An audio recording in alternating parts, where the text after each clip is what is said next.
I recently sat with Rich Walker, who's an industry veteran of more than 25 years working in a combination of credit and direct marketing. He started his career at Capital One, where he spent almost 10 years in various executive roles. For the next 12 years, he spent his time at Winterberry Group, the Deluxe Corporation, and Second Order Solutions, primarily advising lenders on the intersection of credit and direct marketing, with a lot of that time being focused on direct mail specifically. Since December 2021, Rich has been working on growth and direct mail strategies at Aven, a fast-growing fintech lender based in the Bay Area.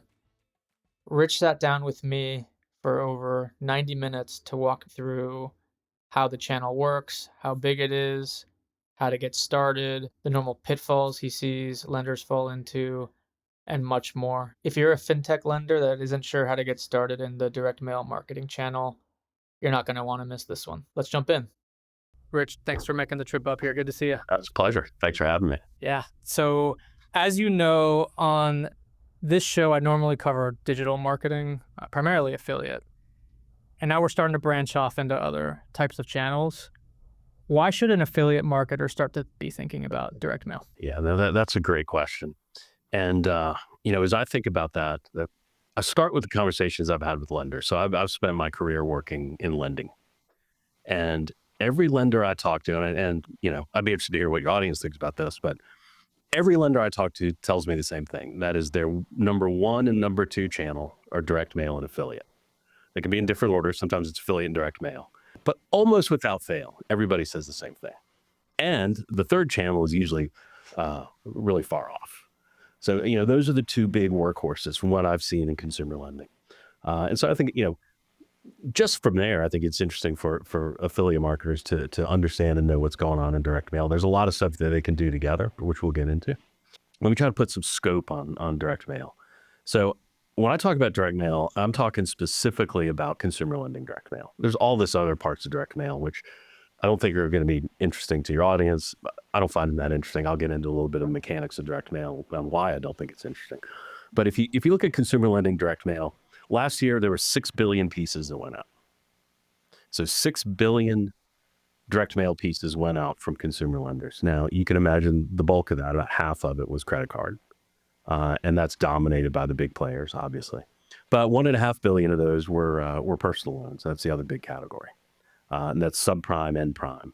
Roughly a piece of mail is 50 cents. It's a good rule of thumb. So if the industry is sending out 6 billion pieces, they're spending $3 billion doing it. And for the most part, we're talking about super rational players. So it's kind of safe to assume that each one of those pieces was done rationally.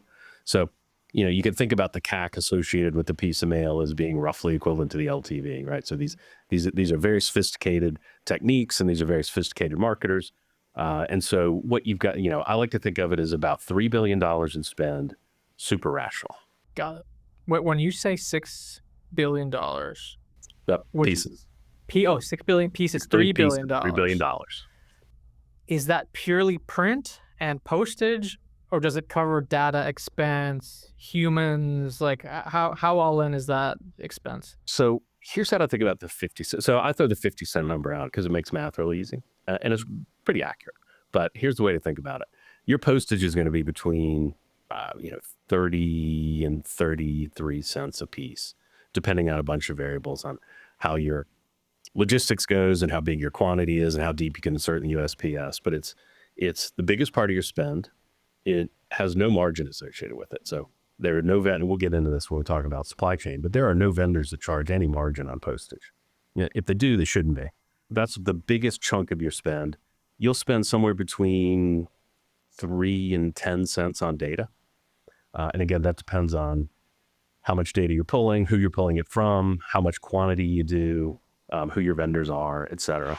And then your kind of fulfillment, inserting, that is the actual making of the mail, putting ink on paper and putting it into an envelope. That's going to be, 6, 7, 8, maybe 10 cents. Got it. So it all kind of comes out to about 50 cents a piece. So that is all in. Yep. You view that as an all in. I don't count the people, right? So there's a bunch of people out there doing it. I think that would be overhead, like any other marketing channel. So I buy that. So actually, a follow-up question there on just the scope of the channel. Actually, two questions. Were you including mortgages, auto loans, kind of all consumer lending there, or was that predominantly just cards and personal loans? So it's kind of yes and yes. So I was including all the other types in there, but it's predominantly credit cards and personal loans. So I'm looking at 2024 stats here, just to give you a sense. Credit cards are $3 billion. Personal loans are 1.5. So there's 3/4 of your spend right there in just those two categories. The next biggest category is going to be banking.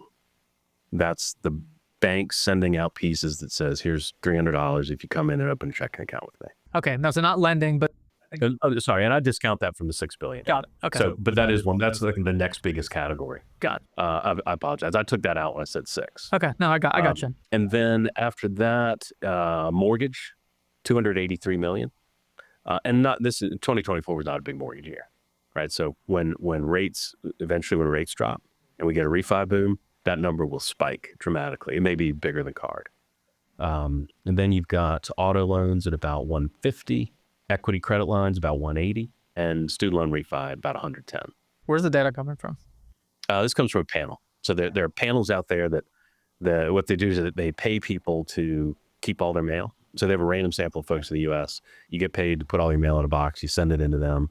They scan it, create metadata out, put it into a database that folks like me can look at. And then we extrapolate. Super expensive. Got it. Yeah, I bet. What percentage of new account bookings do you expect the typical lender to drive through mail? I want to put some context on that $3 billion. So I've read a study that had that in there. So I'm going to go with somewhere between 35 and 40% affiliate and direct mail. Combined? No, each. And then the rest is other channels. They're each 30. So They're bigger than a third. Okay.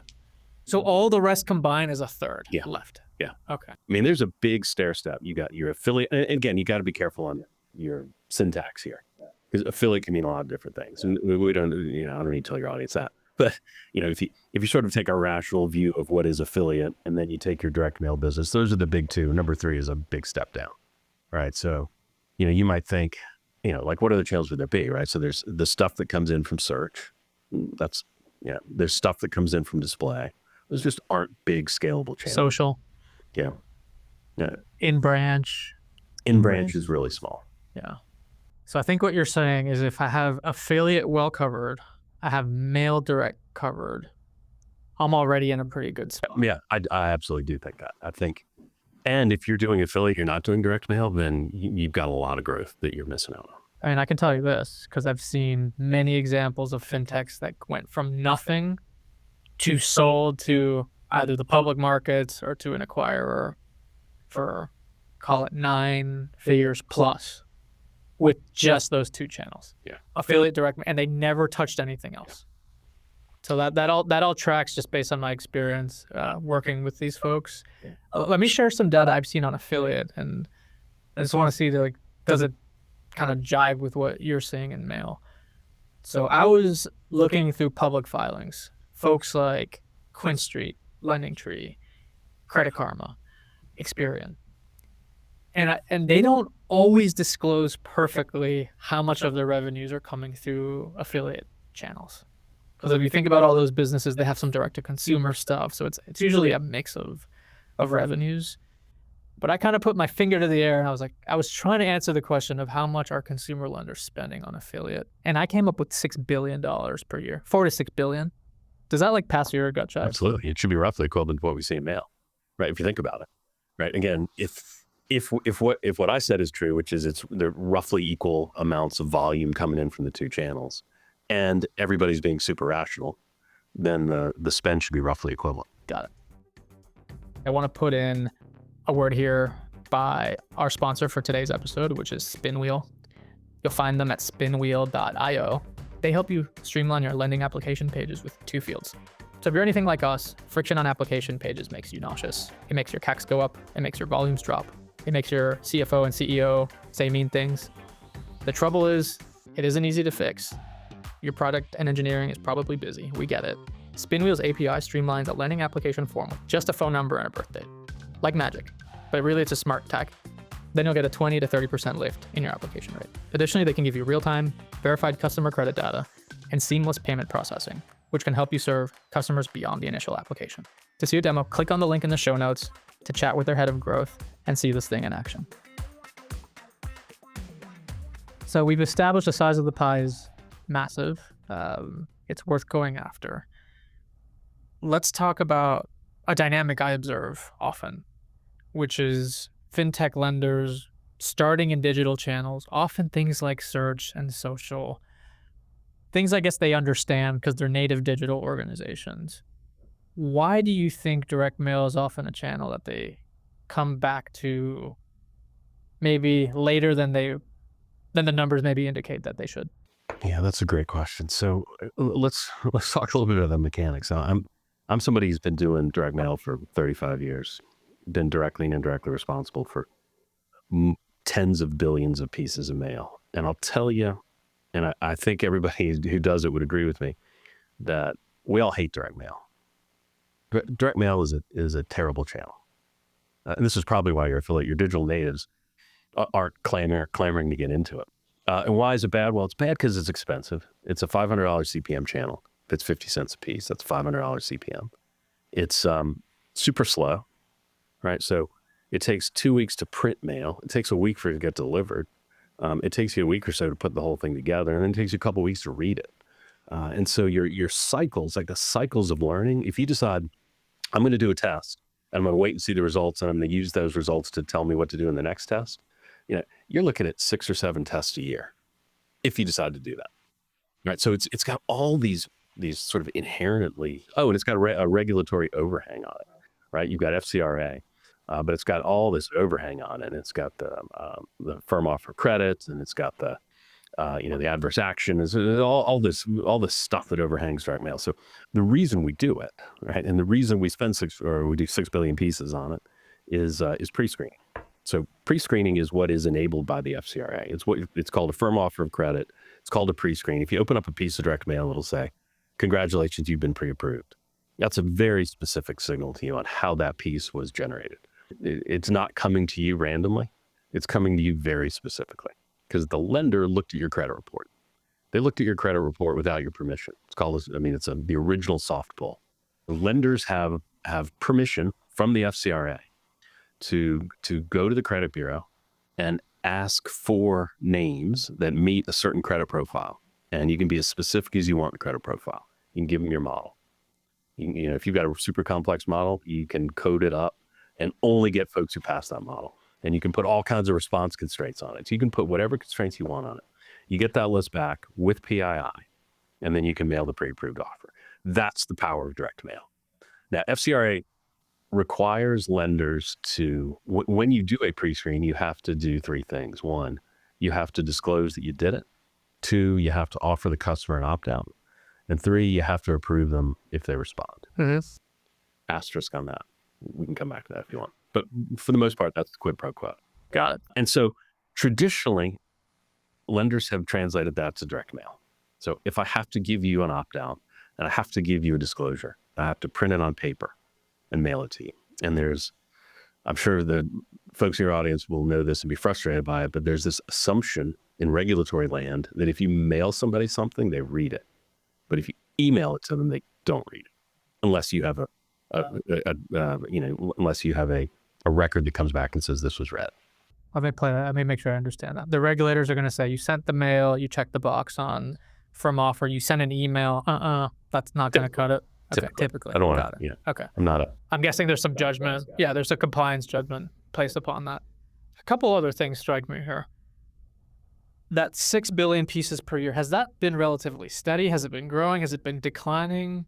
What's the reality? What's the perception? And do they match? So it's been slightly declining with bursts when interest rates are low. So when there's a refi boom, it's kind of like Katie bar the door. You'll see a big spike in volume.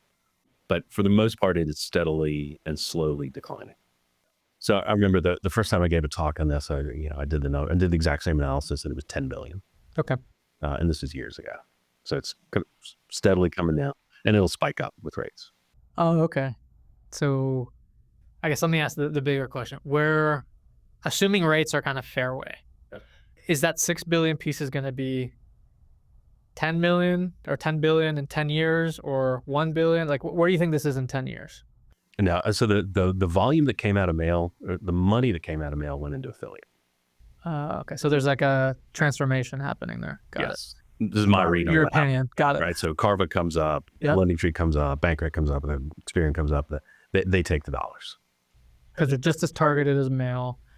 And not all of more- it. It makes the pie bigger, but it makes the slice that goes to direct mail smaller.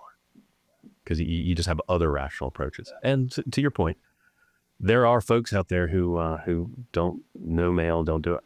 Yeah. I mean, the unique thing about mail, if you put like one of the affiliate channels in the picture, I always remind my clients of this.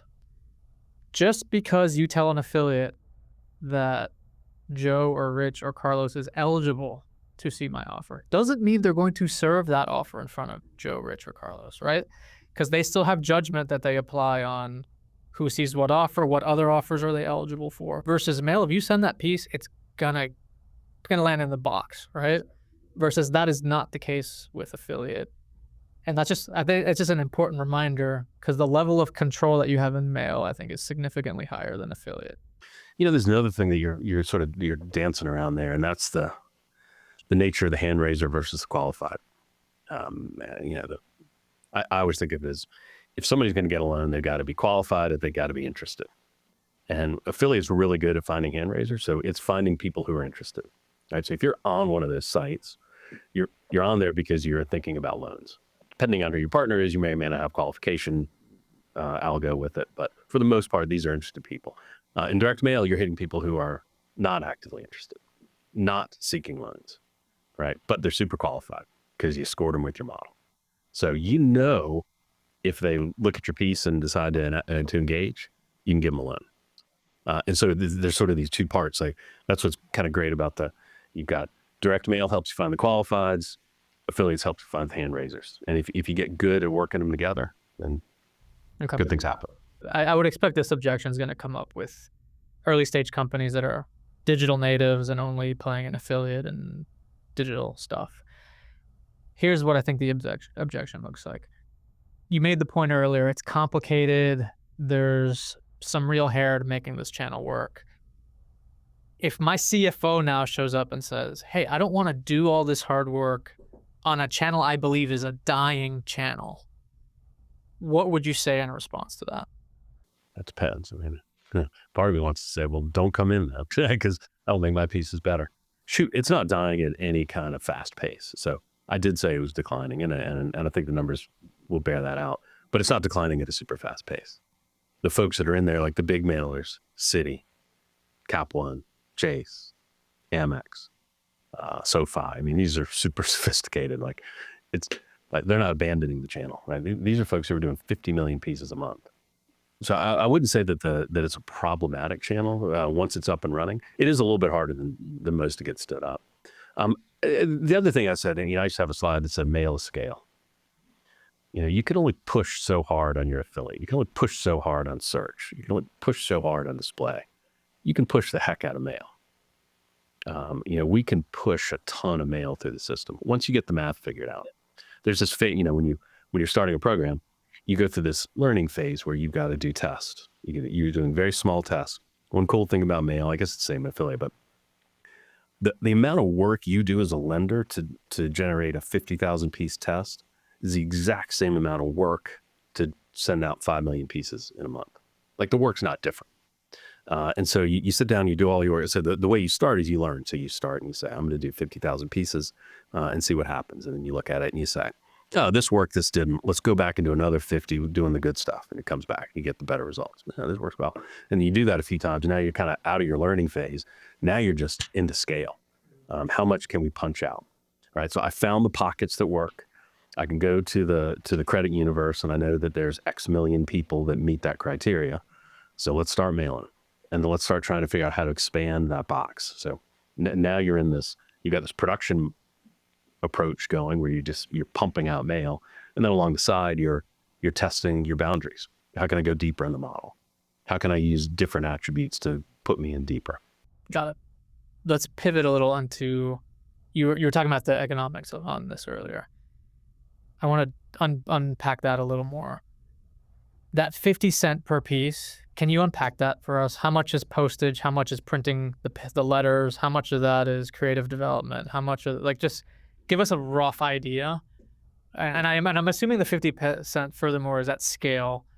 What do the economics look like when you're brand new and you're just getting going? And like, how different are the scale economics versus like the I'm brand new economics? It's a great point. So first of all, let's talk about the quantity. So if you're mailing, I like to say that there's a tipping point at 250,000 pieces. So when you mail more than 250,000, or you produce more than 250,000 pieces, you sort of hit, you kind of hit your asymptote on unit cost. Now, that's not exactly true, right? Because it doesn't flatten out, but for the most part, you bent the curve at 250. Now, I would recommend if you're starting, don't be at 250. 250 is just too much to spend, and you don't know what you're doing. So you want to be smaller, and your unit cost will therefore be more expensive. So when you're in test mode, first of all, I wouldn't worry about unit cost. Your unit cost will probably be closer to 75. That's fine. Like, you're not, the purpose of those early stage tests is not to get unit economics right. It's to find the opportunity, right? It's R&D spend. But when I'm evaluating my results, I should be in my back of my head, I should be assuming, hey, when I get to scale, 50 cents is the number. Exactly. So when I do my ROIs, I should be, yeah. You want to do both, right? Because you're being a good steward of the enterprise's capital, but at the same time, you need to recognize that there's R&D expense that goes in there. And if I had scaled unit economic or unit cost, here's what my economics look like. So absolutely and definitely you want to do that. You asked about how the costs break down. 60% of your costs are going to the post office. It's super important to talk about this because the USPS, so there's no margin for your vendor. So typically you go to a letter shop. So you're going to hire a letter shop to go out and actually make your mail. So they're going to take your artwork.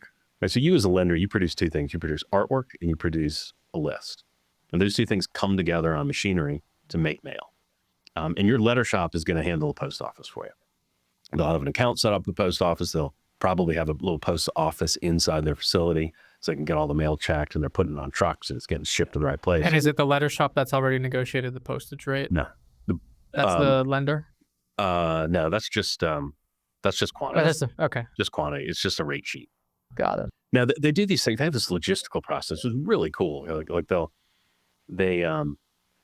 Like if you've got a bunch of mail going to California, it's cheaper for them to pay a trucker to put it on a truck, drive it to California, and put it in the mail in California. That ends up being cheaper for you. The deeper you insert in so the USPS is a bunch of different steps. The deeper you insert, the lower your unit cost. And that's why the quantity matters so much. Because if you're doing 50,000 pieces, it doesn't make any sense to drive a truck to California. But if you're doing 1 million pieces, you can fill a truck up. Okay. And they do all that. So the good news is lenders don't have to worry about that. You've got a vendor that does all that. They've got that science is sort of been structured. It's just an operations research model. They just plug it in and it says, here's what we're going to do. And they do it. The reason I keep bringing up the no margin is to the point you were raising about the unit cost. I see folks get very wrapped up in unit cost. And I think it's a bit of a fool's errand. On the one hand, you want to negotiate good pricing with your vendors, right? Because it's a unit cost and it directly impacts your CAC, right? Your CAC is your cost per piece divided by net response rate is CAC. So it's directly real. So you definitely don't want to be paying too much, but at the same time, you don't want to beat your vendors up over price too much. And that's why I like to bring up the fact that 30 cents of your 50 is a no margin spend. So these folks are making their margin on the rest of the spend. And having a good partnership with your letter shop is super important. They can get you out of a jam, and you will get in jams, right? So you'll send them art, you'll approve it, and then you'll realize there's a mistake in it. And you need to go back. You'll be late, right? So you'll be late. You really want to get it out next Thursday, and you deliver the file to them late. And so the only way they can hit next Thursday is to take some off press and put you on it. And if you're constantly beating them up over price, they're going to say, hey, sorry, presses are full. So I encourage folks to, again, do your part for your CFO to negotiate good pricing with your partners, but don't constantly beat them up over. It's a low margin game. Letter shop is. So that remaining 20 cents, we'll break that down. So it's roughly half in making mail, paper, envelope, ink, running the press, and the other half on data. And that goes to the bureaus, or that goes? Yeah, data goes to bureaus. It goes to a totally separate entity. Or so the two partners you're going to have primarily are going to be your credit bureau and your letter shop. Got it. And the letter shop, you mentioned their margin is 0 on postage. Where do they make their money? On that kind of 5, 6, 7, 8, 9, 10 cents that you spend on production. On print. Okay. Got it. And do you know what their markups normally are? Yeah, it's pretty thin margin. So it's 10. It's a scale game, yeah, more than anything. Yeah, that would be mine. It's a huge CapEx business. So those machines are incredibly expensive. And so their goal is just have machines running constant, right? So their salespeople and their schedulers are just trying to constantly get those machines running to just spread those CapEx costs out. They're almost all private equity or family owned. So it's a steady, low margin, big CapEx business. Okay. Let's put a couple different hats on this. Let's say I spend, I put 1 million pieces out there in a given month. So I just spent $500,000. What do you expect a high performing marketing funnel, like that net response rate? What do you expect that to look like? And break it down for us a little bit. And then let's walk through like what an ROI might look like on the other side. Obviously it depends on sort of the product and the segment. So let's start with subprime. Okay. Start with subprime because it's kind of the easiest place to start. Sure. There's a bunch of activity out there, and I think a lot of folks kind of understand the economics or the mechanics of it. So when I say subprime, I'm talking about low FICO, which equates to good response rates and a challenge on conversion. Typically because, and you'll see this this isn't just in subprime, but in any kind of consumer loan, there's the income component. Income is super difficult to forecast ahead of time. And there's a whole conversation we'll get into on FCRA on that. But the credit reports are absolutely fantastic at telling you about somebody's credit worthiness, but they're really not any good at telling you about their income. And that's not a knock on the bureaus. It's just, it's hard to get your hands around. And as far as I know, there is no good commercially available source for marketing stage income. So once they got an application in, there's a bunch of stuff you can do and get your arms around it. But marketing stage is, I need to know it on everybody. And as far as I know, there are no good sources of that. So look, here's the rough way to think about subprime personal loans. You should expect to get 100 basis points gross. So 1% of the mail you send out is going to come back to you. It's going to be a call or a click or whatever your response device is. So what 1% shows up on my landing page is what we're saying. Not net pull through, but just shows up somehow. Makes a phone call or shows up on my website. They express interest enough for you to track them. You capture. They raise their hand in some form. Typically you put an invite code on a piece. And so if you capture the invite code, that's sort of the start of the process. You should get about 100 basis points there. Now in a subprime conversion funnel, you've got to check their credit. So you got to do a hard pull.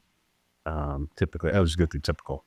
And then you got to do an income check, and you may be doing a bank account check, right? So you may ask them to connect to Plaid. You're certainly gonna, you're gonna want direct deposit, and so that there's certain financial institutions where that works, and certain financial institutions where it doesn't work. So there's kind of scanning you have to go through, as you think about the funnel, and then they've got to sort of reaffirm their interest in the loan, right? So you go through the steps, then you say, look, final, here's what I'm ready to present to you. Here's the TILA, and here's what your payments are going to be. You click here, and then it gets funded. I'm used to that being 20%. So you end up 20 basis 20 points. basis net. So the metrics I always look at are gross, conversion, and net, and one's function of the other two. So gross is leads over mail, conversion is booked over leads, and net is the product of those two. And that's the one you really care about, because the net response rate, which is booked loans over pieces mailed, is the thing that makes you money, which is a booked loan, divided by the thing that costs you money, which is how many pieces you sent out. Is that a $250 CAC? Am I doing the math right? That's roughly, and that's roughly the LTV of the subprime loans that I'm used to working with. That's all ballpark, right? You may have a listener who says, "Oh, I can't spend $250." Sure. Yeah, we'll spend $200, right? So sure. But you throw a lot up and down. I'm sure you have a response model. There's different tranches on the model. Yeah, correct. And the cool thing about mail is you can, once you sort of figure out the math by there, and you know that if I get 100 and I convert 20%, I'm gonna have a 250 CAC.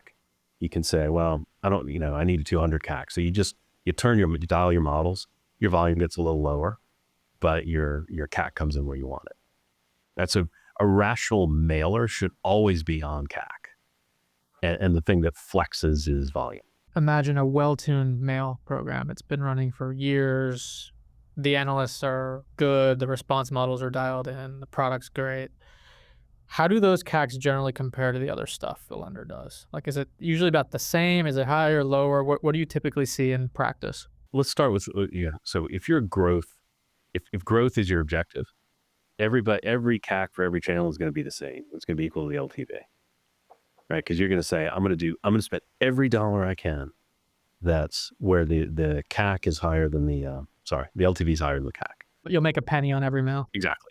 On the margin, right? And so there's some stuff, right? So the way I think about it is in mail, you say, here's a bunch of individuals who would be worth $200 if I got them.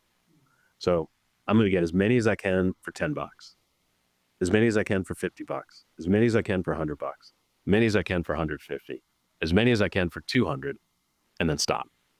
And then so the average CAC to LTV is in your favor, but you're stopping at about zero on the. But when we were talking earlier, the 250, that was the blended for the program, right? That wasn't the at the margin segment. Yes. There's going to be some stuff there that was $50 CAC, incredibly high ROI. Some stuff on the edges that maybe was super razor thin, maybe $400. And then that's a great point. It's exactly right. And that's when you get into swap in, swap out. So as an analyst, you sit down and you read that result, you see that exactly. My overall campaign was 250. I got 100 basis points. I converted 20, so I'm at 250. I know there was a bunch of inexpensive stuff and a bunch of expensive stuff. I want to cut out the expensive stuff. I want to go back in the file and, using the data I got, find pockets that I think can come in more like the inexpensive stuff. So I swap out the expensive stuff. I swap in the inexpensive stuff, and I run the campaign again. Yeah, I love that. And then just rinse and repeat.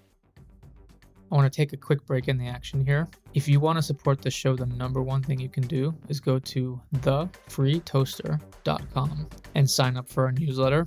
You're going to get a couple pieces per week of news, information, insights, and podcasts like the one you're listening to right now at the intersection of marketing, lending, and technology. That's our niche. We don't plan to go outside of that. It's the only publication I've seen out there on the internet that dials into this zone. So if you want to support us, sign up and share it in your favorite Slack channel. If you're out there you're listening to this and you're an affiliate marketer, I really want you dialing into this concept, because in affiliate marketing, this is generally not something you have to worry about. The on the margin CACs, like affiliate deals, it's like, look, I pay you $250 a pop. It is what it is. You obviously hope for more volume, but you don't have to worry about response modeling and carving things up. And I mean, really have to be hyper focused, because if you take your eyes off the wheel or you take your eyes off the road, you could be losing money pretty fast. So I think that's a kind of a new concept that I wouldn't. I do think it comes up all the time in like search, right? Because like the more you buy, the more your CPCs go up, and then you have the same on the margin problem. One other thing here, again, putting my CFO hat on this channel, I've heard this concern. I'd like your take on the concern, but also just kind of the bigger question. So here's the concern. If I do a bunch of mail, I'm going to be hitting people with expensive mail that might pull through in mail, but would have otherwise pulled through on a channel like Karma or Experian or whatever, right? Name your big partnership. It doesn't really matter. So I guess the question then is like attribution. How should people think about this? What frameworks have you used in the past to figure that out? Yeah, so that's kind of the $64 question when you get to scale is attribution. I mean, everybody struggles with that. So to the extent you're saying, hey, I've heard some of my clients struggle with that. Pretty much every. I got a couple thoughts on it. First of all, it's a religious debate, right? I don't think there's a right answer. I don't think if you can't find the right answer, it's not because you're not trying hard enough. It's because I think it's unknowable. And that's how I would approach it. Sure. And then your responsibility is to come up with a model that makes sense for your business with your internal peers so that you can run the business. right? Because you got to have that approach. Typically what I see mailers do, the most common attribution approach is anybody who comes in to, typically on a piece of direct mail, you're going to print a specific URL, you have a specific landing page, and you're going to put an invitation code.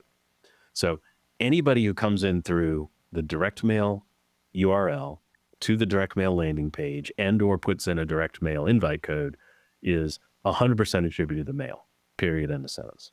I don't care if they were on Karma yesterday. Yeah. This is typically what folks do. I'm not necessarily advocating. Right or wrong, doesn't, yeah. And then on top of that, you say, if somebody comes into the front door, somebody walks into the URL and they apply for a loan and they get it, and I look at their PII and I realize that they were on a mail file within the last 45 days or 30 days, you pick the number, it will attribute that to the mail as well. That's pretty easy. It's pretty accurate. It gets you most of what you need. Yeah. And it'll keep from having religious debates in the workplace. Sure. It's not perfect. Yeah. It's certainly not perfect. Another thing I've heard folks say is, I want to give attribution to the highest CAC channel as a way to make the pie as big as possible.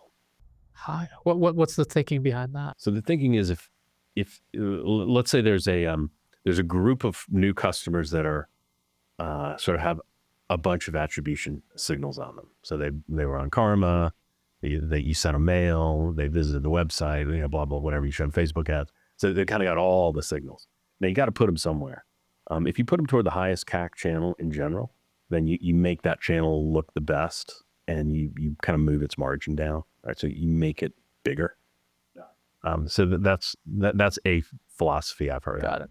Walk us through the alternative. If you went the other way and you gave it to the lowest, what would be the implications? Well, direct mail. So if let's say you had an attribution method that was very biased against mail, right? So it said anybody who's ever hit the affiliate gets tagged affiliate, even if they put an invite code or they came to the LP. Your effective net response rates would plummet because all those accounts would be showing up as affiliate accounts. So your net response rate plummets, your CAC goes up. And then as a rational mailer, you'd say, well, I've got to dial my models up, which is going to make the universe smaller. That's the thing you want to, protect against. It's obviously, like I said, you need every organization needs to have an approach, a model that they use. And you can change it every so often, but just know that it's going to impact your direct mail volume, certainly, and probably your other channels as well. I've had lenders tell me that they thought they had some response off of mails that didn't come in through the invitation code. So let me just walk you through it. You tell me if you think there's any merit to this. I send a bunch of mail. I know who's on the list, obviously. There's a percentage that come in linearly. They see the letter, they go to the site, they punch in the code. Clean. When it's less clean is they're on the mail. The week of the mail, they show up in another channel. Lending tree, doesn't matter what. And then they come in, and then as the direct mail campaign owner, I say, okay, well, I'm going to make the argument that person wouldn't have come in through Lending Tree unless they saw my mail, and that actually induced some research and some action, and that's the reason. Is there a case there to be made to pull those into the attribution? So there's definitely a case to be made. So that definitely happens. Okay. You have folks, you send a mail and they go into Karma and they come in that way. Sure. They think it's their response device. That'll definitely happen. And what do you think the occurrence rate is on something like that? Like linear versus nonlinear conversions. Do you have a way to project it or estimate it? Yeah, I mean, you can track it. So you can look at your folks that come in. Let's pick on Karma. Yeah. So your Karma folks come in. Well, I mean, you just see them on mail file. Yeah. And then you know that they had two impetuses. Right? They had the Karma and they had the... What you don't know is how much of that was incremental. But you can figure it out. So you can do holdouts. So you can do geo-based holdout. That's what I was going to ask you about geo-based holdouts. And is that the way to solve the attribution problem? It's a way. It's a pretty good way. And I've seen some big mailers do that, where they'll and it's just like it sounds like for 3 months, we're going to say, we're going to turn CARM off in these geos, and we're going to turn mail off in these geos, run. And then you track it all. And then you can answer that question of what's incremental. Walk us through from a compliance, I'm a compliance officer now. I'm proposing this geo holdout. What kinds of questions am I going to get? Is there any hair on that from a compliance Not so much standpoint? on the holdout piece. Does that mean I just never even put them on my list when I go to the bureau? You just tell the bureau, let's say, you pick a state, say, Iowa. I'm going to treat Iowa as let's say you're a national lender. I'm going to treat Iowa as my holdout. So you go to the bureau and you say, hey, next time you deliver me, or for the next quarter, when you deliver me mail files, keep Ohio to yourself. Or Iowa. I don't want it. That's totally fine. Excluding geography is not a compliance problem. Yeah. Especially if you're doing it for a holdout. Got it. Okay. Because I've heard that concern come up, and I just wanted your take. It sounds like you've seen these geo holdouts. Oh, yeah. In practice. I've proposed, to lenders that they do it, and I've built the logic for it. And I'm guessing, household name brands that folks that have heard of have done these. Yes. And it doesn't have to be geo-based. You can do it on, if you have a hard key, you can do it on, the hard key ends in the number 57, right? That's a 1/100th of this file. Right? So you can look at socials or something. I mean, there are ways to do it that don't call it geo, but geo shouldn't be a problem. Got it. You mentioned invitation codes a couple times now. Why do lenders use those? So here's the deal. When you get a direct mail file, so you go to the credit bureau and you say, here's the credit criteria I want you to apply. And they apply the credit criteria and they send you back the names that meet it. At that point in time, you have a list in your possession that is PII and of folks who are highly qualified for your loan. The best practice is to put a code on them, some sort of code that only means something to you. It could be a sequence number, but it's a unique code to that record in that file. And then when you tell the printer to print the piece, you ask them to print that code number on the piece. Obviously, we're going to print the PII because it's got to be addressed to the person. But in there, it's going to say, use this invite code, 1, 2, 3, 4, 5, 6. What that does, it does two things that are super important. One, on the landing page, the consumer can put in their invite code and you can track it. So you know exactly who that person was and you know exactly that they're responding to the mail. The second thing it does is allows you to pre-fill. So you've got that file staged in your production system somewhere. So you know that when somebody types in that code, you know their name. And so you can pre-fill their name, pre-fill their address. Now some lenders won't do that. That's a lender policy thing, right? Some people say like a fraud protection. Yeah, it feels fraudy, it feels big brothery. Yeah. And so maybe you can check what they type in against what you have in your pre-fill. So you don't necessarily have to display what's on the pre-fill, but a lot of folks will. That's a choice you make. But the point is it allows you to do that. And that tracking becomes super important. Because a lot of what will happen is somebody will come to your website, they'll look at the landing page and leave. And so if you can get them to put in, if they can scan a QR code that has their invite code in it, or if you can get them to at least put in the invite code before you show them enough and then they leave, then you at least know they came in. You can build that into your model. Yeah. Right. Getting somebody to the website is a big chunk of the battle. Okay. Let's pivot a little here on the types of lenders that you should be considering the channel. Yeah. So I think we understand now the scale, mechanics, the economics. What criteria, and you used to run a business in the space, you used to consult with lenders on building these programs. What would you look for to tell you that the organization had a reasonably good chance to make the channel work? That's a great question. You love the mortgage channel because it's got super high LTV, thousands of dollars of LTV to the lender. And what that means is they can spend a lot of money to get it. And in mail, that means I can have really low response rates.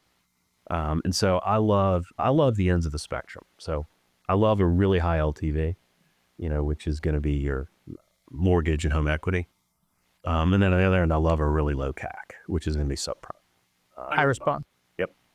And so the subprime, just to kind of dive into that, what that means is the LTV is low, right? Because it's a low dollar account. There's only so much opportunity to sort of drive LTV from it, and losses are high and costs are high.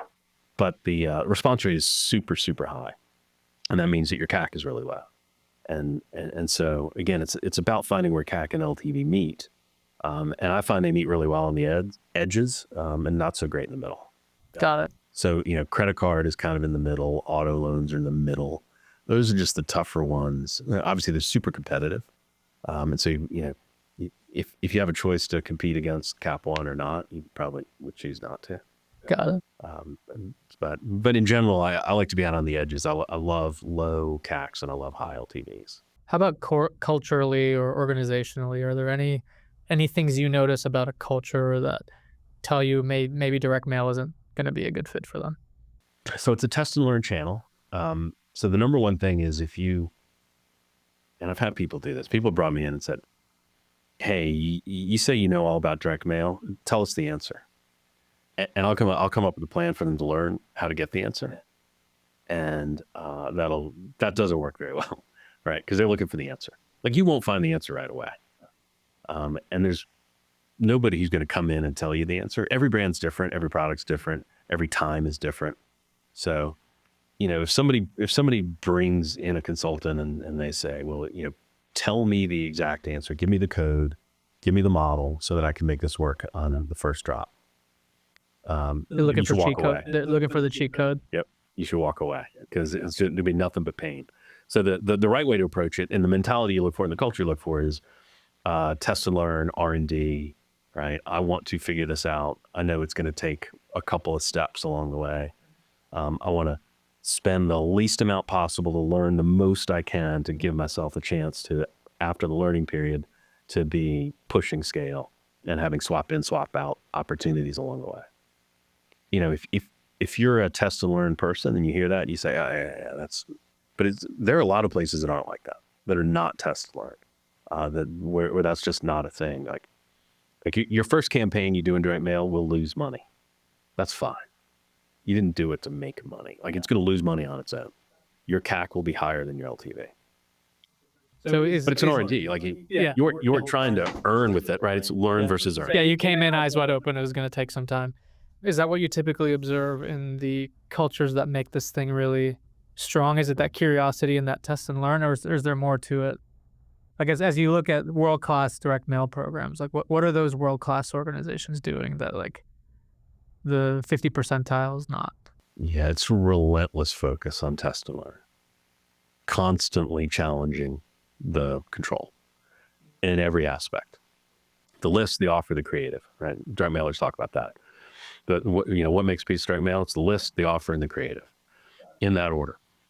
And there's three things that need to be constantly challenged. So the list is your model, right? So you're constantly building new models. You're constantly pushing out on the scope of, or you're pushing out to the threshold of your model. You're constantly introducing a new model and overlaying it on top of the old one.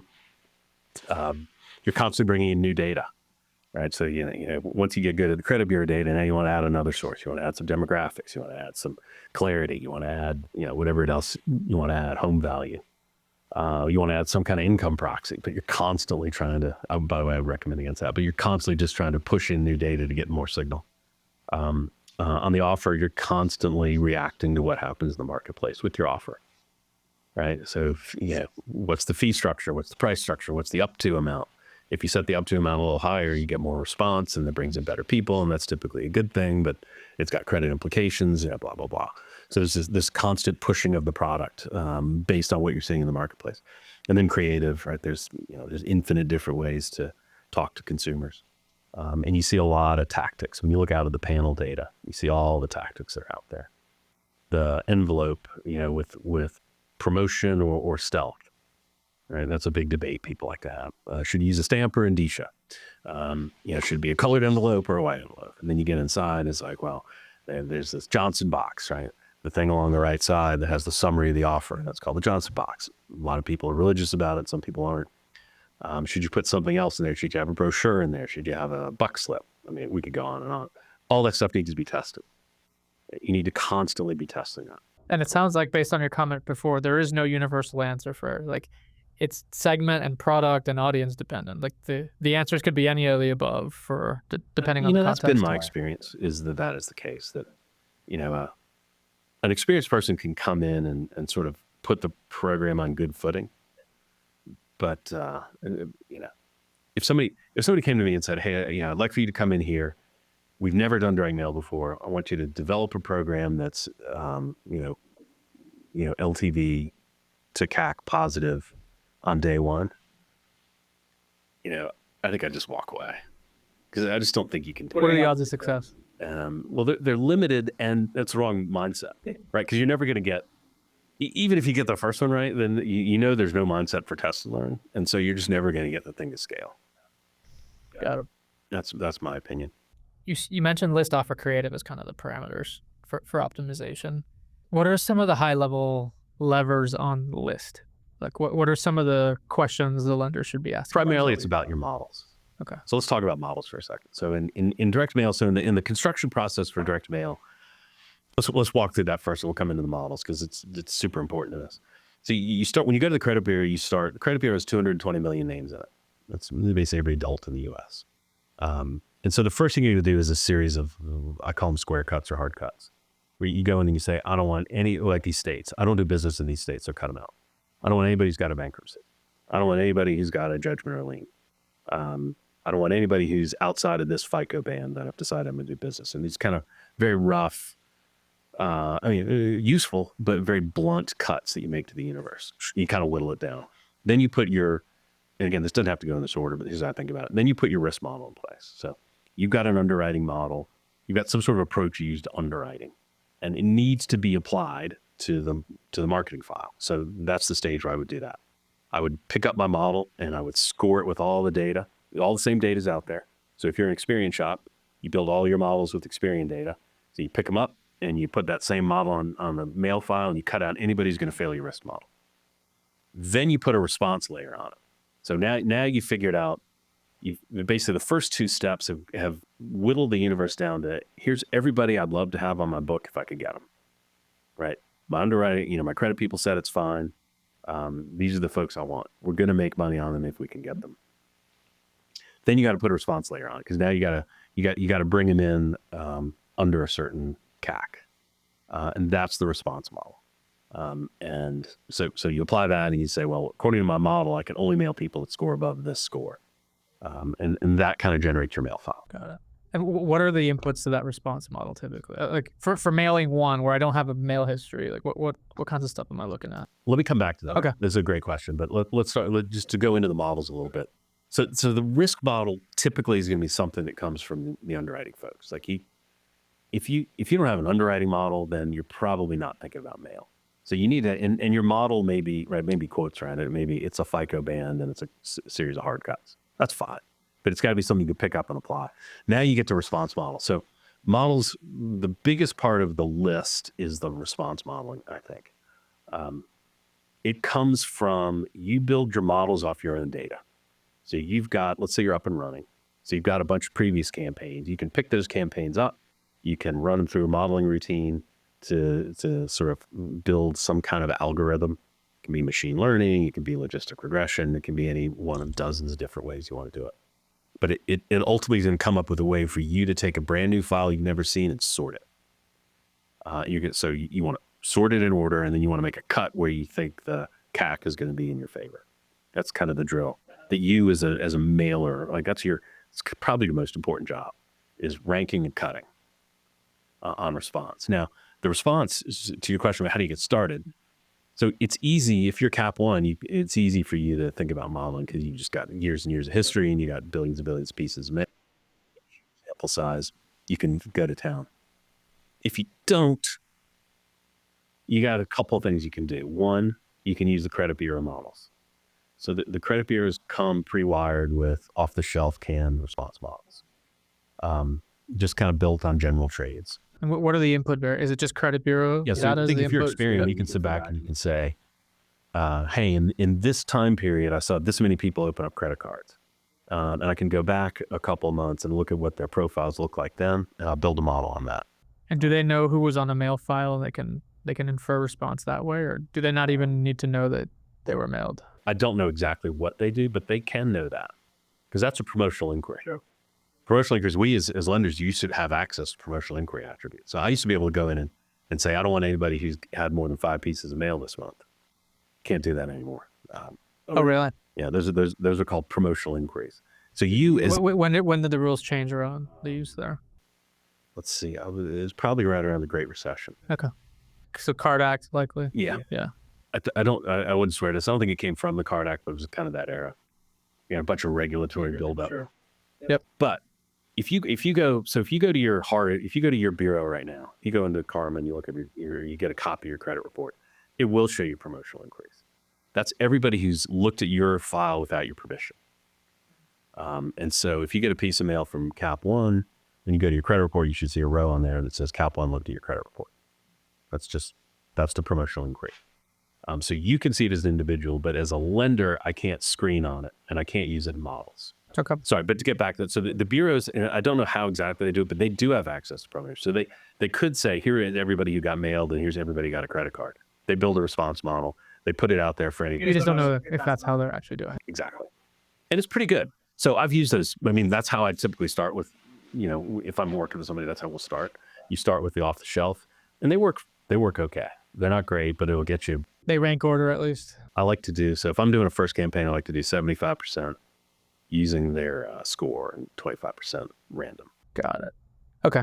Because then we'd go back and build a model. And I know my model is going to be skewed a little bit, but I'm okay with that because I'm looking for high response people. Anyway, that's one approach. Now, the other approach you can do is a lookalike model. And I have a kind of a love-hate with lookalike, but the basic idea there is you've got a book of business that's up and running. You don't have direct mail. So you take all of your current customers and you do some lookalike modeling on the marketing stage file. It's like, find me people that look like this in the mail file. And you use that as your initial targeting model. I think it's much better to use the off-the-shelf models as a way to start, but all the bureaus have those. They do. Is it a high-stakes decision on which of the 3 bureaus I choose to work with, or are they all about the same when it comes to mail list creation? I have to be careful. Because I have to work with all 3 of them. Yeah. I would recommend if you're. How would I make that decision? Like, what questions would I go if I was gonna go? Yeah. So first of all, start with one. You'll need to go to a second bureau once you are well past getting started. Like it's the value that comes from second bureau won't hit you until you're scaled. So I wouldn't even think about starting with 2. Start with 1. And look, most folks who are starting a mail program have something up and running, which means they have a bureau that's primary to them. Start with them because you've got a rep, you got an MSA, you've got pricing. It'll be much faster. Plus the attributes are the same. So if your credit people use this set of attributes, you can find them on the same bureau's version of the marketing file. So for most people, it's usually a pretty easy decision. Got it. If you're somebody out there who doesn't have a primary bureau already, actually, I'd be surprised if that's yeah. I mean, I don't think that applies to anybody. One other thing you mentioned got me curious. So you mentioned the 75% model driven, 25% random. Let's say I've been doing this for a while now, 2 years, 3 years. I feel like I'm dialed in, it's profitable, but I haven't really grown, and now I need some growth. There's some pressure now on that. How often should I be testing the non-mailed to make sure my response model assumptions are actually are right? Because it's like you start having this issue of I just haven't mailed them in so long that my model's telling me I shouldn't, but is that really true? How often should I verify that? And how should I do it? Yeah, so you're exactly right, first of all. So you end up sort of, you get going, you're starting to scale, you're ramping up, you've got a model or a series of models that's working for you, and you're executing them out in the marketplace. And then the folks that don't pass your model, you don't mail, and so you have no idea how they perform.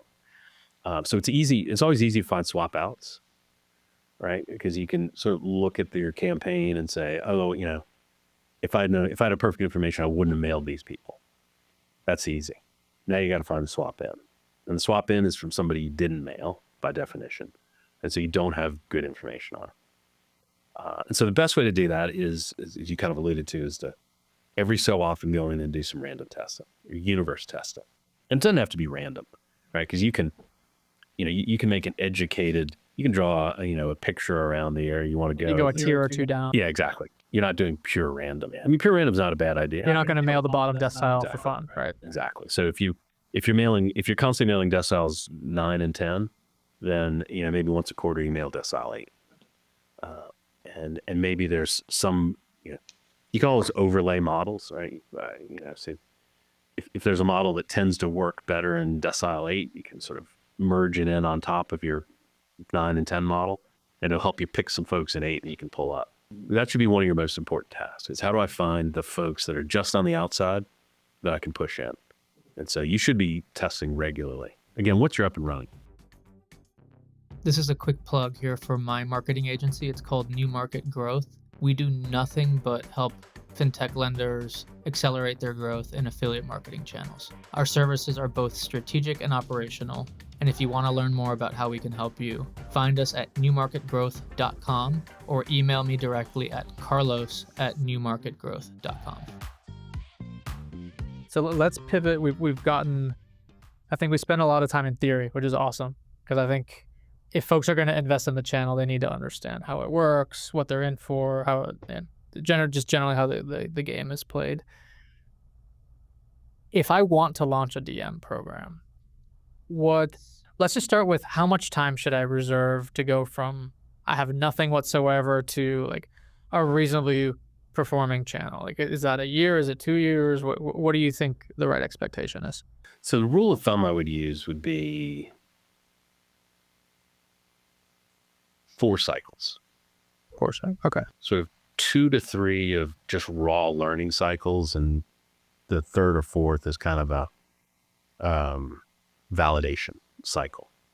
And each cycle is going to be about, I don't know, I hate to say it, but 6 weeks. Okay. You have to run these in series. So, 24 weeks, yeah, half a year.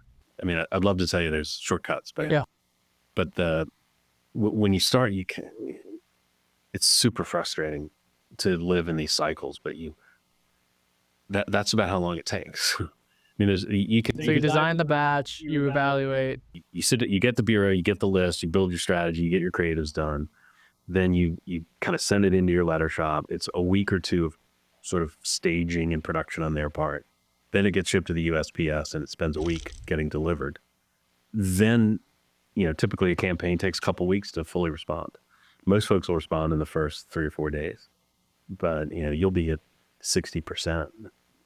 And so you got to let that other stuff come in. Okay. And so to do it properly, you want to do your first few cycles in series. Then you can go in parallel. You can start to say, I've got 2 learning tracks, right? And now you just doubled your cycles because you're staging them every 3 weeks. You're going up at bam, right? And you got 2 separate paths, and you can cross them over when it makes sense. And then you can get even more frequent. But got it. Okay. What's the smallest N per cycle? Like if I'm really interested in learning and getting this thing up and running in 6 months, I'm committed to that. Like I assume the N is a function of the response rate, but like give us an idea. You can get your little chi-square test in Excel and sort of figure out how much denominator do I need to find a statistically significant difference between A and B. So if you want to test 2 different envelopes, red versus blue, there's a way to sort of figure that out. Now, that's not always practical, but you should know that. So go and do that. Make sure you understand. And the reason I say that is like your first time through, as much as you'd like to say, well, I'm going to learn about the response of these dynamics in the marketplace, what you're really learning is, does the plumbing work? Do the invite codes map correctly? Is the landing page up and running? Is my track, are the right things firing so that my reporting is telling me what's really happening? That's what you're going to learn first time through. Is the person I thought I was mailing the person I got? Yeah. Right? It's kind of basic. Do we have is everything connected correctly? And so I would, and you're the 2 key metrics, gross response and conversion. Those are the 2 most important things. Like you until you do a direct mail campaign, you don't know what those numbers are. And you can guess, and I guessed earlier, I said, well, if you're doing subprime, it's 100 and it's 20. Great, that's a guess.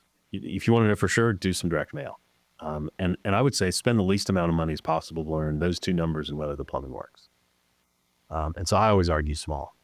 Like ballpark, what was that? 50,000. 50,000 pieces. I had a situation once where a client insisted on doing 2 million pieces for their first mailing. What's the downside on that? I assume it's just a bunch of wasted I money. mean, frankly, yeah, the guy got fired and I got fired as consultant. Yeah. Because it cratered.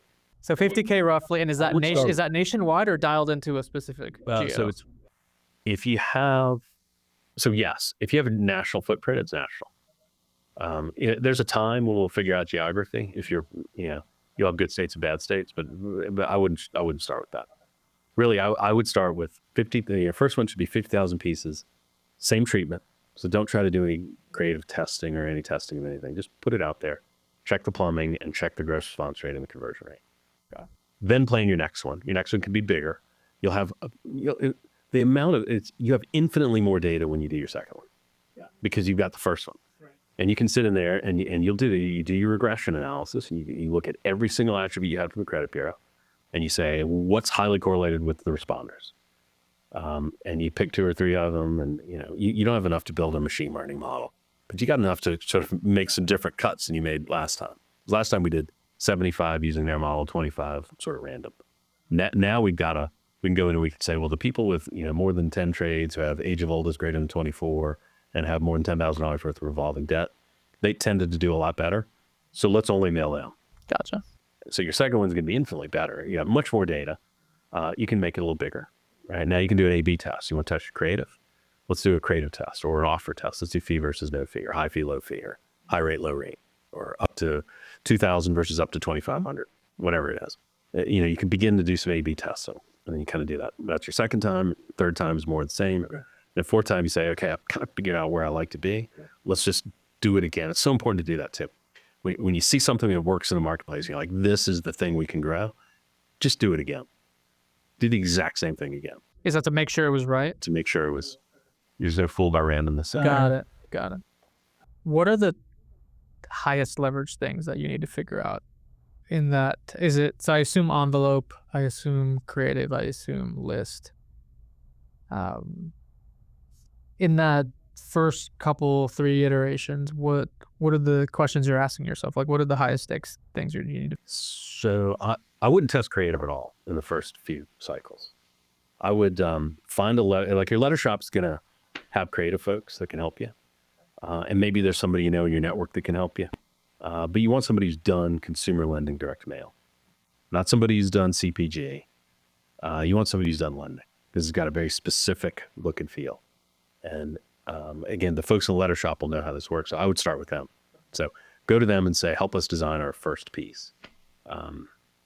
And I would stick with that for a while. Let's assume they know what they're doing. It's going to be good enough for your learning, and it's not the highest leverage thing. So you would not let someone on a brand team that has no experience in mail create the first piece. I think that's what I'm hearing. I wouldn't let anybody who hasn't done consumer lending direct mail touch it. At least in the early. I'm picturing myself, I'm an affiliate marketer. I've never done direct mail. Like I wouldn't touch it either. I would go to the letter shops and say, by the way, direct mail creative is copycat. So, look in your mailbox, like just copy. And by the way, people do that all the time. You just copy other people's controls. So you take somebody's control, you put your logo on it, you change the wording, you change the URL, and there's your piece. Like we'll come back later, we'll do the creative testing, but don't mess with it. Like get it to be good enough for your learning cycles, and then come back later and test on it. I would spend all of my effort on the credit attribute analysis that we talked about. Okay. So do a campaign and then go back and study it, and look at everybody who responded, or everybody who responded NPQ'd, or whatever your metric you want to carry on it is, and look at their credit attributes and see what's highly correlated, and then use that to come up with your next set of targeting. That's where the leverage is. You can call that a model. Maybe you use some modeling techniques. Like machine learning is going to require a lot more sample, but that doesn't mean you can't do anything. So Rich, walk me through the action plan. Let's say I'm committed to running that first campaign. What are all the things I'd have to go do? Like pretend you're advising me as a client. So let's see. The first thing you're going to need is you got 2 vendor decisions to make. Well, the first one we talked about earlier, but that's the credit bureau. Most likely you're going to use who you've already got in-house. So most likely you have a primary. And so you can just get in touch with your account rep and say, hey, I want to do pre-screening. And there's a plan they'll just unfold. They'll say, here's the file layout, here's how we deliver the files, here are the things you can cut on, right? So they'll know how to do it, and you get to make the decisions on how it gets cut, but they'll know how to execute on it. That'll be fairly straightforward. You will need to decide how much of it you want to try to do yourself. So you can go all the way from one end, which is I'm going to write up logic and I'm going to give it to the credit bureau and they'll execute everything and give me a file. That's one way to do it. The other way to do it is to say, I'm going to give you only the broadest set of criteria and I want you to just give me a bunch of data and I'm going to ingest it. I'm going to put it in my environment and we'll do all the cuts internally. And then we'll pass hashtags back to you so we can get PIIs. So you can do it either way. But that's kind of the first call I would make, is figuring out what you want to do on credit bureaus. Now, if you don't have a primary, if you don't have a primary bureau, you want to be a little careful, because as soon as you call a bureau, they're going to think that you belong to them. And it's going to limit your ability to choose anything else. So you might want to think a little bit, kind of scratch your head a little bit and figure out, do you want, and where I'm getting is, do you want to go to a reseller or do you want to go to a bureau? So you can go to one of the three bureaus or you can go to a reseller. The resellers can be super helpful because they have all the credit bureau data ingested and ready to go. They're typically a lot easier to work with. It's a little more expensive because they've got to they got to keep their lights on. But they also have a bunch of tools and a bunch of models you can use. So there is some advantage to going to a reseller. But once you've talked to a bureau, your ability to go to a reseller diminishes because they get very, they'll fight about it. So the resellers are the folks that would pull the list from the bureau? So it's okay. So there's a class of resellers out there. They actually have access. So every month the bureaus will give them their data and they make it available typically for smaller. So they're almost acting as the bureau? Correct. Okay. And they have this sort of pre-staged, ready to go version of the credit file. Got it. And they're typically nimble and really easy to work with. I see. But like I said, if you call up TransUnion and say, hey, I want to do some pre-screening, they're going to put you in their Salesforce. It's going to be an opportunity to the salesperson who's the account rep, and they're going to have a number associated with it that they need to hit. So when the call comes in from the reseller that says, hey, I just talked to these guys and they want to do pre-screening through us. Oh, you just created a bunch of chaos. You just made everybody fight. So that's why I say you want to be, I see. if you don't already have a pre-wired primary, you want to be a little more careful in how you approach it. Because if you do get in touch with the bureau and ask for their assistance, you're going to cut off your ability to use a reseller for the most part. Makes sense. What else am I doing? That's one. Now, the second thing you want to do is find a letter shop. And so you want and there's only a handful of letter shops that deal with the bulk of the consumer lending landscape. So you only have so many choices. I've worked with all of them. They're all good. And, they're all bad right there. So, you need to you've got to find one. You're looking for somebody who can do all of your postage, all of your logistics, the thing we talked about of the deep insertion and the put it on the truck and drive it to California. You want to make sure they have all that in-house, or at least have a third party that can do that seamlessly. You'll want to make sure they can hit your volumes, find out what their capacity is. But basically you're looking for and you want somebody who's got creative resources as well. Most of them do. Most of them have folks, they have a little agency on staff so that you can give them a piece. And, a lot of times they'll call you back up and say, oof, do you really want to put this on the piece? Nobody else does that. Right. Well, it's good to have access to that. So they can be really helpful. But you want to make sure that there's an agency as part of your letter shop. So those are the first two things you need to do. And then you'll have to go through, you probably have to do some sort of MSA. You'll have to onboard them as a supplier. So there's a little bit of homework you have to do there. But those are the two outside relationships you're going to need. Then you're going to need, whatever level of financial planning that your organization is looking for. I talked earlier how I like to think of the sort of, your first foray is going to be a very small test. I think of it as an operational test or a plumbing test, just to make sure the whole system works. Inexpensive, but it's also going to be your first foray. And the things you learn from are going to drive your second. And make sure everyone in the organization is that it's R&D. That this is about learning, not earning. And that you're going to sort of figure out, you're going to help build the models, you're going to help figure everything out with these first 2, 3, 4 campaigns. From the moment I decide I want to do this to the moment the first user on my, or the first customer on my list gets a piece of mail, like how much time am I generally looking at? So from the moment you decide you want to do it. So you're talking about onboarding and then doing the mail. All of that. Yeah. From the time I make that first call, whether it would be to the third party or the bureau to initiate the process, like what's a realistic expectation of go-to-market? So we talked earlier about 6 weeks as kind of the decision and production cycle. The long pole in the tent, if you go all the way back to deciding you want to do it, is going to be the credit bureau. Your letter shop's going to be relatively fast. They're smaller and nimbler, and they've done all this before, right? So, that reminds me of something I want to bring up on letter shop, and they've done this before. Not only have they done this before, but they probably have templates and formats that they know work really well on their equipment. So that's a great thing to start with is, before you actually design your creative, say what's going to work really well on your stuff, right? Because the size of the paper is not that big a deal, but if it's the difference between them running on the cheap equipment versus expensive equipment, you'd sure like to know up front. So, that's something that's important. Is you want to find out like what's going to work really well. And that's so different shops can produce different creatives at different capacities. correct. I would have never thought of that. Yeah, they all the equipment, there's all this different equipment. It all prints stuff in different ways. Faster, slower, higher, lower quality. So one thing we didn't talk about, but just real quick, is this all going to be black and white stuff or color? Like what do you generally see in markets? It's not hard to do color and it's not more expensive, but that doesn't mean that black and white's not effective. Okay. Right. But I wouldn't get too caught up in it. You don't want it to be too colorful because then it's just distracting. But color's fine. If you've got a brand color you want to use, that's fine. They can do all that. Okay. The long pole is going to be staying up the credit bureau, oddly enough, because they'll have to onboard you. There's some regulatory stuff they'll have to do.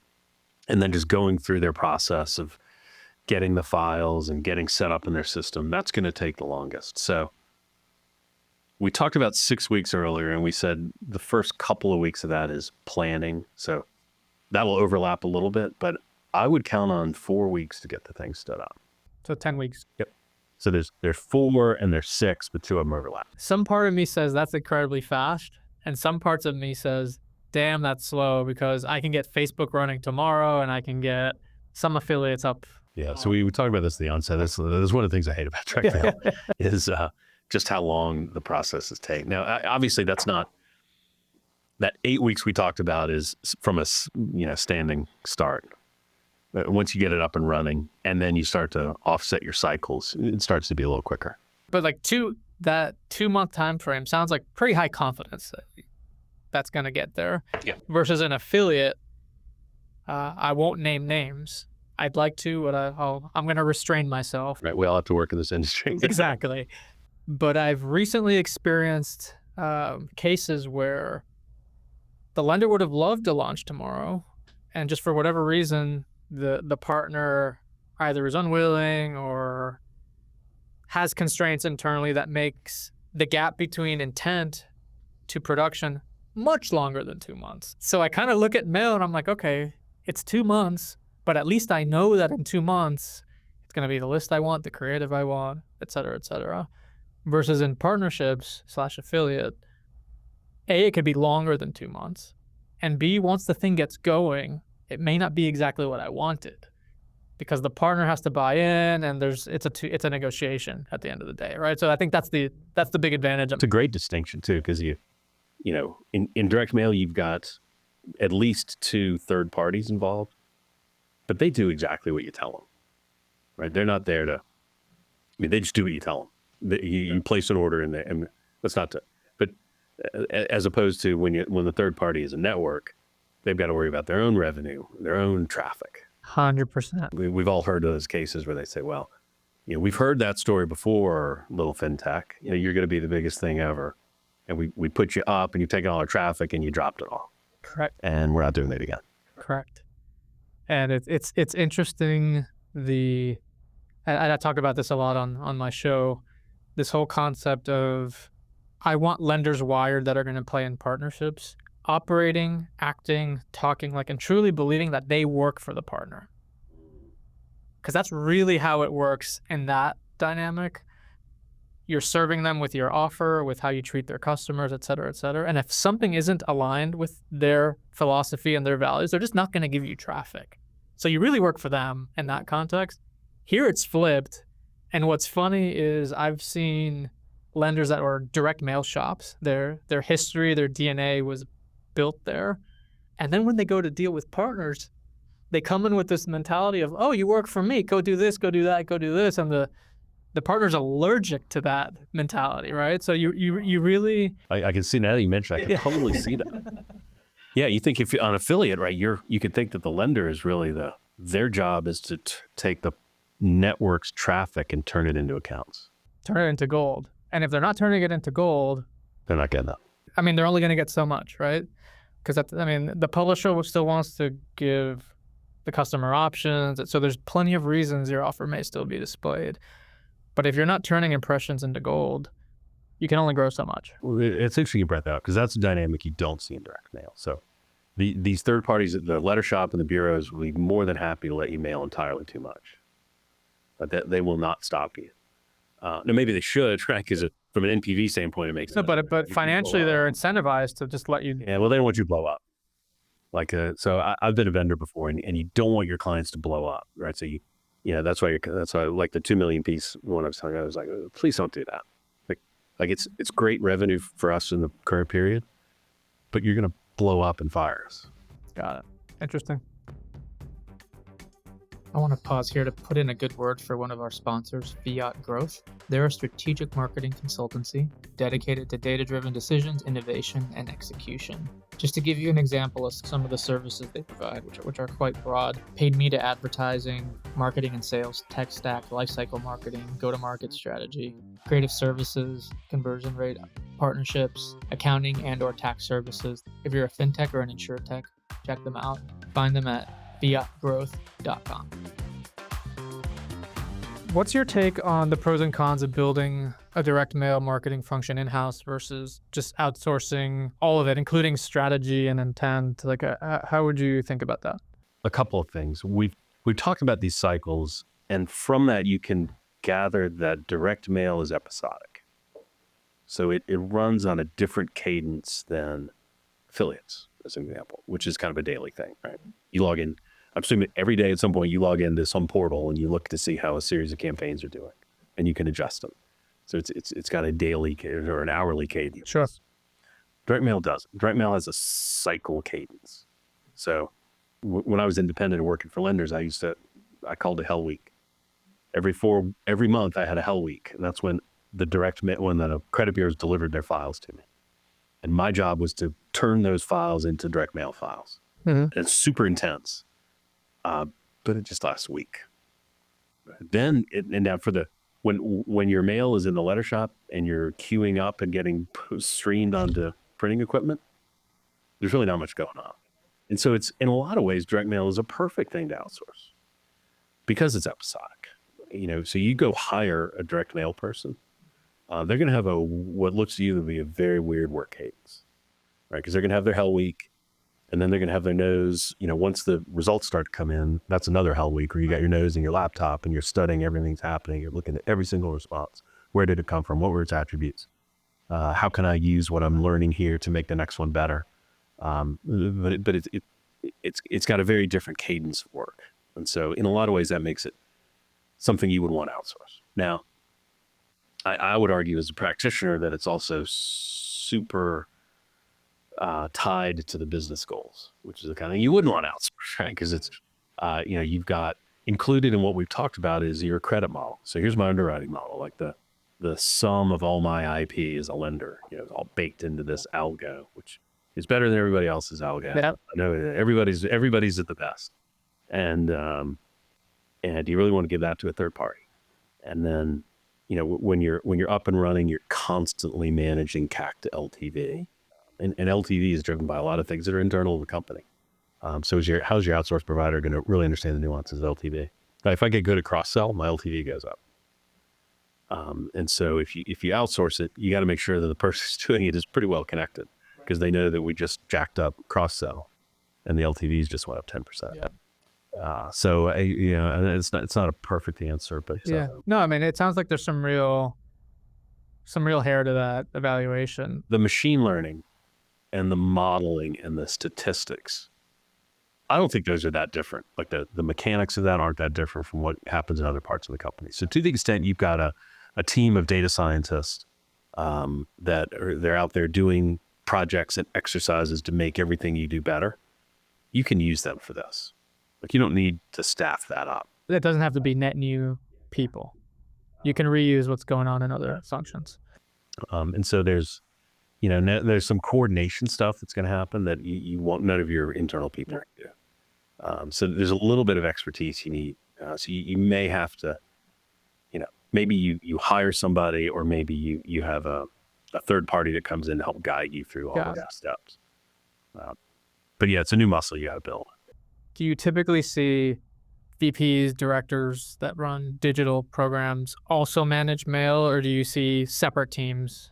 Yeah, it's really never the twain shall meet. Yeah, I don't know how to say it. I mean, you're asking what I've seen in the market. Well, yeah, what do you see in the market? Always see them different. Different teams. Yep. Why do you think that is? I think it's because some of the nature of the work that we talked about. So first of all, there's this arcane knowledge that you need for direct mail that you don't need for digital. And most folks in the workplace, they've come up digitally. And so that's kind of well known. Like when I used to go out and consult, I'd say, that all the CEOs I talk to are all digital marketers. And so they're used to cost per account, and they're used to that kind of hourly optimization. Yeah, that's just sort of how they're wired. And I think that's the case. So there's a lot of folks like that out there. The folks who have the background in direct mail, there's less of them, and they operate at just a different cadence. And so a lot of times there's oil and water when you put them in a digital organization. But typically it's a separate organization. And by the way, I would argue, if we talk about where things are going, I think it's going to be less and less the case. And I think as technology advances, you need very little direct oversight.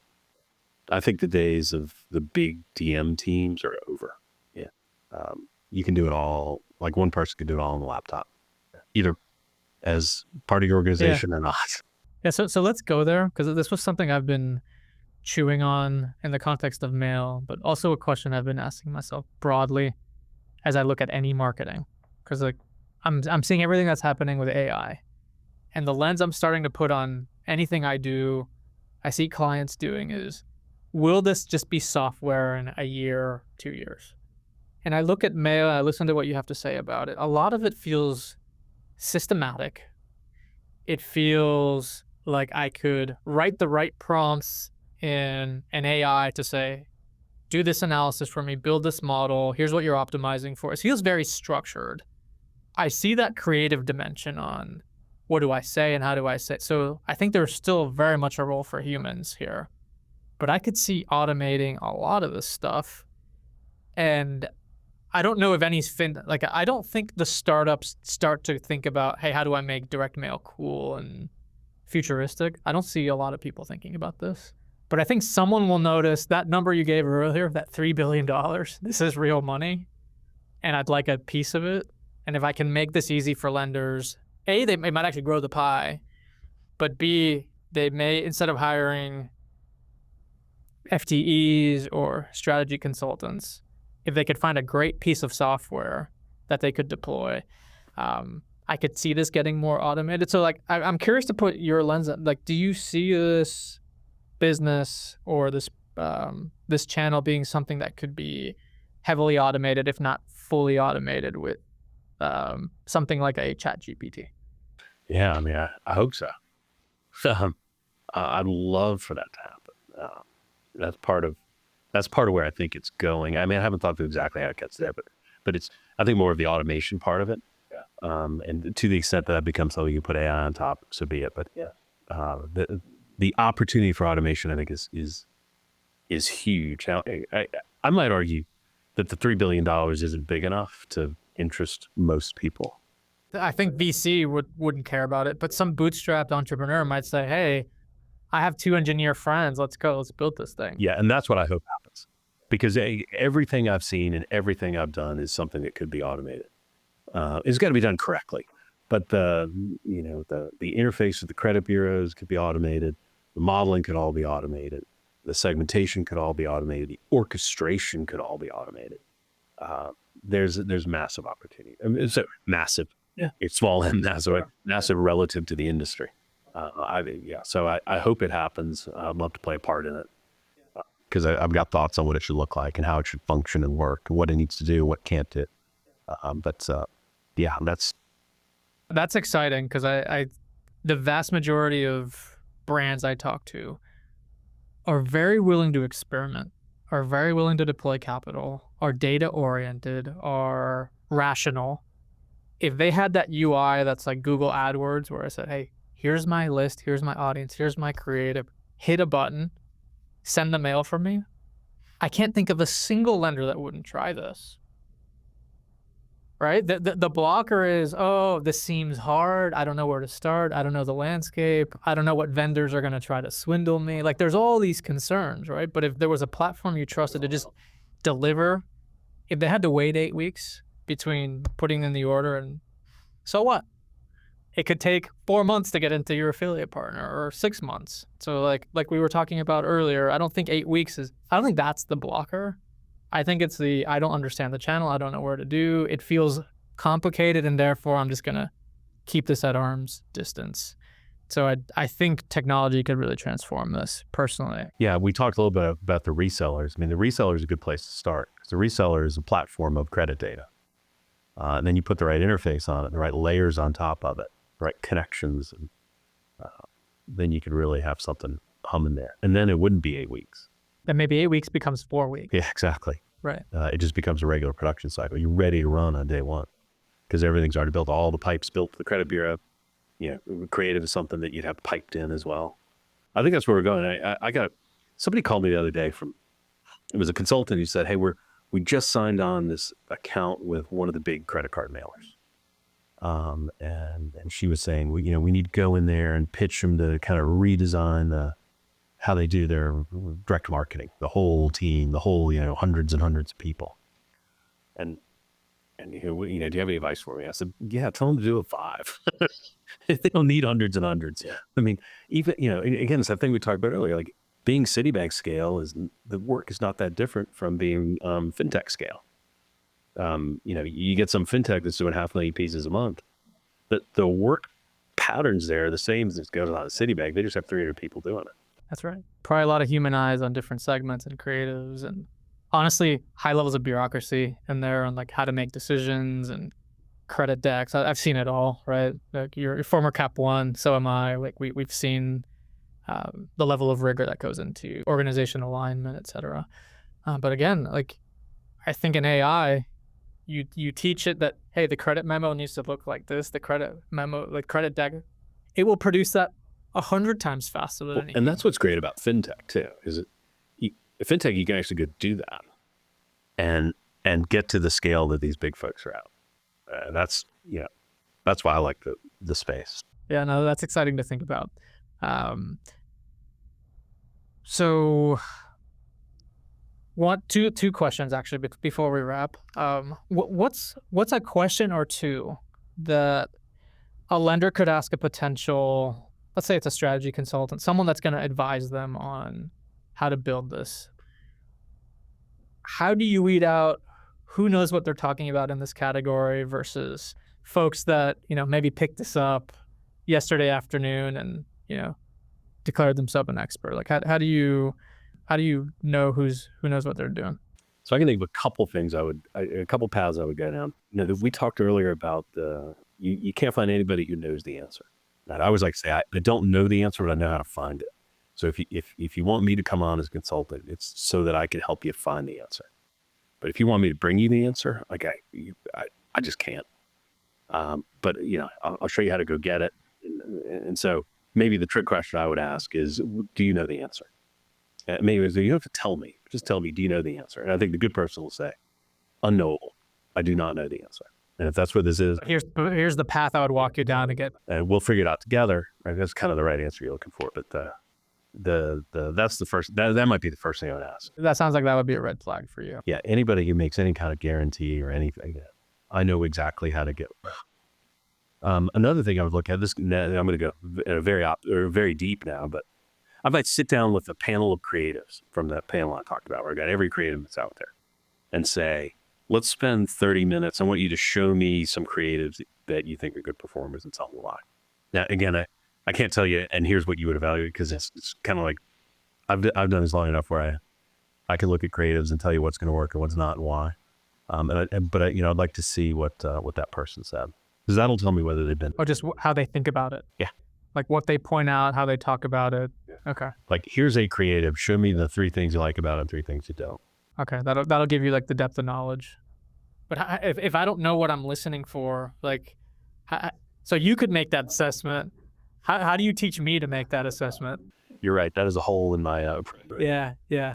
Sounds like you're making an offer. Maybe you could help a lender that needs some pointers. I mean, there's certain things I look for, and anybody who's worked for me knows what they are. But a hardworking piece creative has certain elements to it, and you kind of have to know what they are. And once you know what they are, you know, if somebody's going to do something that goes against those, you know that they don't know what they're doing. Yeah. You talk to somebody who's doing some marketing. Hey, could you take a look at the creative we're going to put out? We want to see if it's any good. And it's either designed by somebody who knows what they're doing, or it's designed by somebody who doesn't. And it's very easy to tell. Yeah. And so a lot of times I'll just say, hey, the people you're working with know what they're doing. Trust them. You know, that's the end of the call. Got it. Or you say, you're working with somebody who's never done direct mail before. Please don't listen to what they say. That sounds like there's a lot of signal you're going to get from that conversation around the creatives. And if you're not someone that's familiar with mail, it sounds like, at least what I'm taking away, is it's a high leverage move to seek someone that knows this channel better than you do to help you assess the others in the industry that you can either hire or bring on as externals. Where can folks go to learn more about this? Like, I've personally spent I'm curious about this channel. I've had folks in my network asking me, hey, where can I learn about this? And through my Googling and looking at social media, I find very little on the budget. So I think this podcast is going to be an eye opener for a lot of people. But if people wanted to dig a little deeper, like what would be your kind of course of study? That's a great question. So I might actually start with the letter shop. So again, if you're somebody who's thinking or like wants to learn more about this, but isn't necessarily looking to spend money in the space, find a local direct mail letter shop that's of size and scale, and ask to go and tour, maybe with somebody else, right? So they're not giving an extra tour, just kind of tag along. That's a great place to start, because these letter shop folks, we talked earlier about letter shops, a low margin business in general. And they've all tried to create agency capabilities that have higher margin, as you would expect, right? Because the clients are all people who do marketing, and so they create little digital agencies and they create creative agencies, and so they've got all these other things that are connected to them, and so that would give you a good view of, they can give you a good full circle view of how it all works. So they'll have databases with names on it, and they may be demographic, they may be credit, they may have access to some credit data, but the point is that they'll have that piece of it that they can show you, and you can kind of see how they work in practice. And then you can see how the mail gets made. It's really important to go see how mail gets made. Everything works back from the machines that make the mail when you're in mail, right? That's the final thing. And so everything you do needs to sort of be done with that in mind. That's the choke point. Yeah. How am I going to drive that machine? Like printing in zip order. Like, you wouldn't think about this, but you print in zip order because then the California pieces get made together. And you can put them on a pallet and put them on a truck and take them to California. So, just that kind of stuff that you just sort of pick up, and people using front and back. What do you put on front? What do you put on the back? Every time I go to a letter shop, I ask the folks on the floor, show me the stupidest thing you've seen today, right? And they'll say, well, kind of look at this. This, this person's putting this on this. That's just dumb. Their feet on the ground. Yeah, that's super helpful. And you go back and you say, let's make sure we never do this when we design a piece. I love it, man. Well, Rich, you've been very generous with your time. Thanks so much for sitting with me and with our audience today. And hope we get an opportunity to talk about this sometime in the future. It's been my pleasure. Thank you, Carlos. I look forward to it.